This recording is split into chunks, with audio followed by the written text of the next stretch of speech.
back on the couch. Uh-huh. This is like the second secret part or extension of the conversation, I guess. Because I talk about your channel a little bit. And just in case you haven't seen the first part where, I introduce Adam and we talk a little bit about our YouTube channels. I'll throw the video here. Woo. But you can check out that quick video. But I wanted to talk to you about your relationship with Games Workshop. I phrase everything in relationships because for me, mini wargaming is a community, and even my relationship with the people I play, friends, and the companies I support is all structured in that network and that community. So and you have this video where you talk a little bit about Games Workshop. I'll throw the link down in doobly-doo. It's actually it's a really interesting. It's a really interesting conversation. I think I want to just have a bit of an extension of that with you. Yeah, I got into miniatures wargaming with Space Hulk in about 90 or 91. Wow. And it was an amazing kind of and I talk about it in one of my videos about it being a gateway game, because it's a board game kind of miniature game hybrid, and you've got this, and you're teaching the person, well, this isn't just Candyland or Sorry or something, and you've got to keep in mind lines of fire and range and things like that, but yet it's still on tiles, and it's just got some stuff you need to put together pretty easily, snaps together. And I really love the fluff, even in just a simple black and white book that came with it for instructions, and it was just awesome fluff and talking about the gene stealers and this and that and everything, and it was super cool. And I started buying models, and I wasn't in the position at the time as a college student really to buy an entire army, but I was buying models here and there, and it was great, and I was putting together and trying to teach, learn to paint and everything. There was no YouTube back then, so you couldn't go online and figure that stuff out, so I was... That was an oral tradition. Passed from wargamer to fumbling wargamer. around and hoping to go to a shop and stuff like that, so that worked out really super well. But as time went on, and I did get to the point where I could start doing some movies and start learning more and more about the overall kind of like the stories behind the Horus Heresy and all that stuff, and that really kind of stuck with me. And then I really started playing in 5th edition. Oh, wow. Yeah. So you're a late bloomer then, Yeah, right? as far as that was concerned, because I was playing other stuff. I was playing things that I could kind of afford to get into, smaller games. And so I started playing in 5th edition, and then I just started bumping into all these problems where it was like, why do you guys do this? And honestly, every year it's gotten worse. And it drives me nuts, and I get flack for it online sometimes, but they have this kind of almost adversarial kind of thing that they do. They don't talk to people.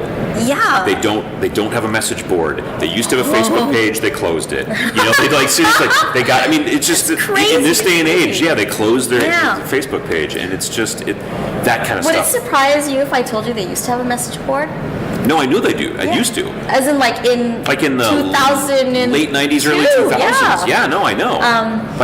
What company in this day and age decides, we don't need a message board. We don't need to talk to people. It's one of those funny things. So I got into wargaming when I moved in with my then boyfriend, now husband.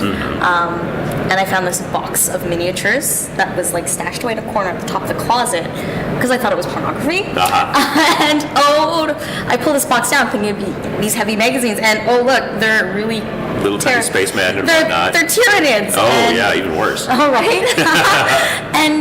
And so I kind of discovered it that way, and I'd been a video gamer beforehand, so I'm familiar with that kind of I played a lot of StarCraft actually, which is my gateway into Warhammer. Yeah. Well, that was originally going to be a Games Workshop game, but then Games Workshop said, you know what? I don't think video games is for us.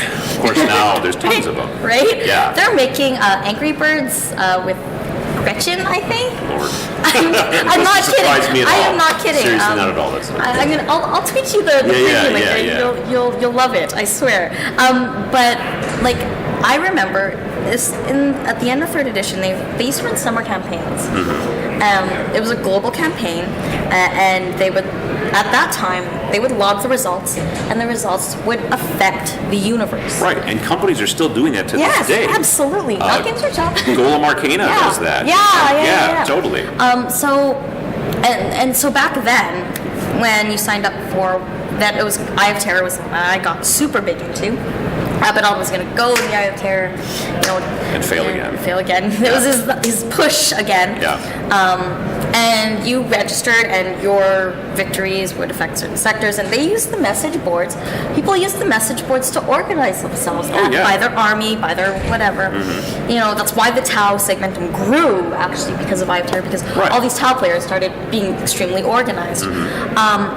But what made it really interesting is when you registered, Games Workshop asked you a survey of 80 questions. Oh, sure. Including check all the paints that you happen to own, and how often do you visit a Games Workshop? How much money do you spend a month at Games Workshop? I felt I had a feeling they knew all this information about me anyway, so I didn't have a problem with it. But it felt kind of invasive if I wasn't already in this really intimate relationship with Games Workshop. Yeah. But they knew me, and I was okay with that. I wanted them to know me as a customer, and I feel like now they don't know me as a customer. They don't know their customers, and it's a weird thing where I honestly think that they think that they're not going to lose customers by the things that they do. They for years have been making changes and doing these things and raising prices, and they just think their stuff is so good that it'll never what they reap they'll never have to sow. I had a friend who actually was in kind of the higher levels of Games Workshop North America. And what he was talking about was Games Workshop was really interested in making their customers price insensitive.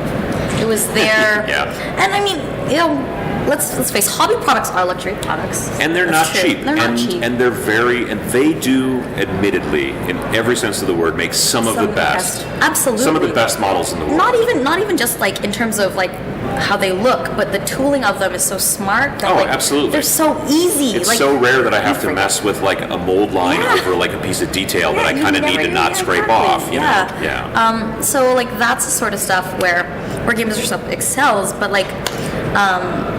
I talked about it when I got back into vlogging the first time. I got super excited about 40K again because they're going to re-release the Tau. But they undershipped everything because they didn't produce enough. Yeah. Games Workshop did not know, and they knew their numbers before. They could reasonably produce based on their expected demand, but they used, instead of using, say, Dark Eldar numbers, which had come, 6 months before the Tau had, to determine, hey, we haven't re-released done any work with these. There's quite an interest. Let's use those numbers. They used the Dark Angel numbers, which came after. And it was a terrible codex. First of all, who loves Matt Ward? He doesn't work with them anymore, so I guess exactly. there's that. Nobody, but I talked with a couple of people about that, and if people that are store owners, and they were getting their numbers cut. I can't get that, when it launches because they're already sold out.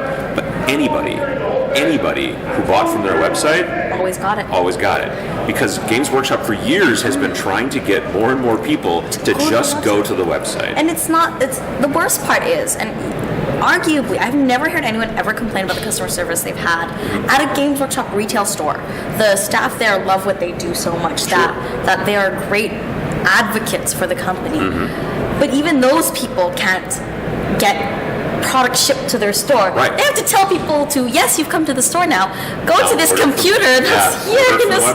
Order it from the website. They can't legally, from what I understand, be considered a retailer, yet not.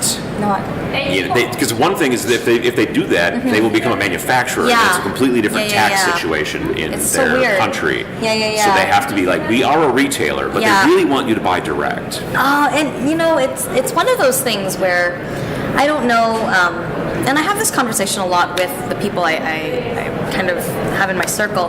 The idea that Games Workshop is going the way of the BlackBerry, and where BlackBerry had 90% market share when they were king. When they were king, they were king. Yeah.